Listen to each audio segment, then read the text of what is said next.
அமைச்சர் துரைமுருகனை பற்றி பார்க்கலாம் வாங்க. துரைமுருகன் வந்து நல்ல வசமாக அமலாக்கத்துறைக்கிட்ட மாட்டிக்கினார்.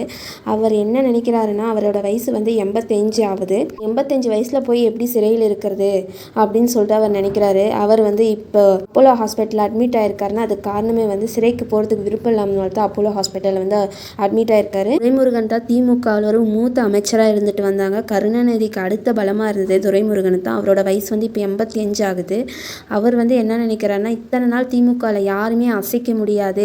ஆறு வாட்டி அவர் வந்து அமைச்சராக வந்து வேலூர் டிஸ்ட்ரிக்டில் வந்து தேர்ந்தெடுக்கப்பட்டிருக்காரு. இத்தனை வருஷமாக திமுக ஆட்சியிலேருந்து யாராலையும் அசைக்க முடியல துரைமுருகனை.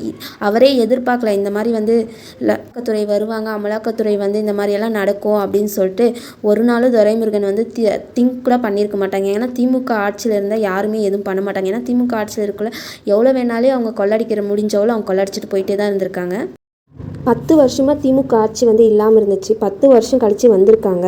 2 வருஷத்தில் மட்டுமே துரைமுருகன் மட்டுமே 4730 கோடி வந்து மணல் கொள்ளையில் மட்டுமே அடிச்சிருக்காரு. இன்னும் எவ்வளோ கொள்ளை அடிச்சிருக்காங்கன்னு சொல்லிட்டு அமலாக்கத்துறை தான் கண்டுபிடிக்க போகிறாங்க. 6.5 லட்சம் டன் வந்து மணல் வந்து முறைகேடு செஞ்சுருக்காங்க. அந்த விஷயத்தை வந்து இடி வந்து கண்டுபிடிச்சிட்டாங்க. அதே போல் குடியாத்தன் குமரன் வந்து கிட்ட ஒரு ஸ்டேட்மெண்ட் வாங்கலான்னு இருக்காங்க. அந்த ஸ்டேட்மெண்ட் குடியாத்தன் குமரன் சொல்கிறதும் லஞ்ச ஒழிப்புத்துறை அவங்க இடி அவங்க கண்டுபிடிக்கிறது ஒன்றா இருந்துச்சுன்னா துரைமுருகன் 100% வந்து சிறைக்கு போகிறது உறுதி செய்யப்படும். துரைமுருகனோட கேஸை வந்து கம்ப்ளீட்டாக விசாரிக்கலாம்னு சொல்லிட்டு இடி வந்து முடிவு பண்ணியிருக்காங்க. இன்னும் எவ்வளோ விஷயம் வெளியே வரப்போதோ தெரில. பொன்முடிக்கு மேலே தான் துரைமுருகன் வந்து சம்பாதிச்சிருக்கிறதா சொல்கிறாங்க. வேலூரில் முக்கால்வாசி இருக்கிற இடம் ஃபுல்லாவுமே துரைமுருகனோட சொத்துன்னு தான் சொல்லிட்டு இருக்காங்க.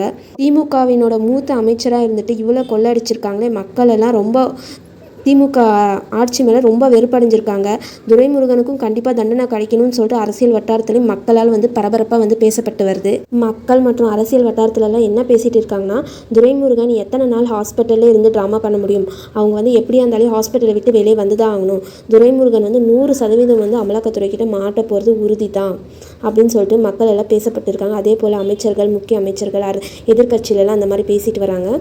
அதே போல் அமலாக்கத்துறையில் செந்தில் பாலாஜி கேஸை எடுத்து நடத்தின அதிகாரிகளை தான் நியமிச்சிருக்காங்க.